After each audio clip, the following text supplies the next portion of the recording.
Hi, good afternoon. Thank you for joining us on our second series of our educational workshop with Alzheimer's Association. My name is Gaby Romero, and I'm the Client Care Manager for Home Care Assistance in San Dimas. And we are fortunate to have Linda Loera. Thank you so much for joining us today, Linda. Thank you for having me. Linda is the Community Outreach Specialist with the Alzheimer's Association. She comes with several years of experience of educating the community, and she has a bachelor's and a master's from UCLA. Thank you. Thank you. I'm glad to be here. And today, the topic of our educational presentation was on communication strategies, compassionate communication with the memory impaired. And I just wanted to ask you a few questions, Linda, if you will. Of course. Happy to be here and help. Can you just explain some basic do's and don'ts for people with dementia and Alzheimer's, and maybe talk about the different stages and the different forms of communication that caregivers can use to have a more effective communication strategy? Definitely. So for individuals with Alzheimer's or dementia, the way they communicate will change over time as the disease progresses. And so with that, then the caregivers and the family members also need to change how they communicate with their loved ones, so that they're better able to communicate with each other, get their points across, and a lot of times avoid complications, difficult issues, difficult behavior. So what I would say about the do's and don'ts of communicating in the early stages of the disease is make sure that the do's, right? Make sure that you are still engaging the individual that has this disease. They are at this point still very able to communicate verbally. And so we want to make sure that we are asking them what it is that they want and need, and not making assumptions about what those needs are. If they are verbally able to communicate, they can tell us, right? Another do is getting them involved with their care. It's very, very important. If they're able to verbally communicate to you what it is that they want their care to look like in the future, what decisions they want to make, then we definitely want to get that information from them. So again, very much conversational still in that stage. They're able to tell us exactly what it is that they want, and we need to make sure that we are having those conversations with them. And that definitely will maintain their dignity and their independence as long as possible. Correct.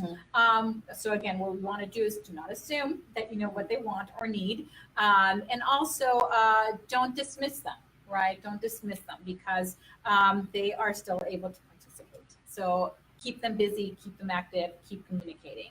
As the disease does progress, their ability to verbally communicate does go downhill, right? It does start to degrade. Their vocabulary starts to shrink, so they're not able to have,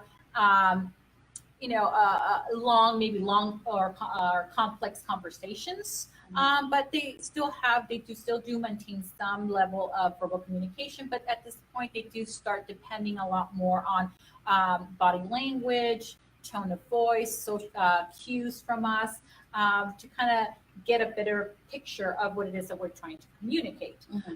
So definitely start paying more attention to other ways of communicating, how you're saying things, when are you saying them, and also try to be straight to the point, right? Because they start to lose the ability to follow long conversations. And so short, concise, to the point conversations are going to be a lot more helpful for them. And then again, in the later stages of the disease, eventually they do lose the ability to verbally communicate. So at this point, what you want to do is pay attention to their cues, right? To maybe they're making sounds rather than verbalizing words. But at the same time, we still want to make sure that we're communicating through other senses.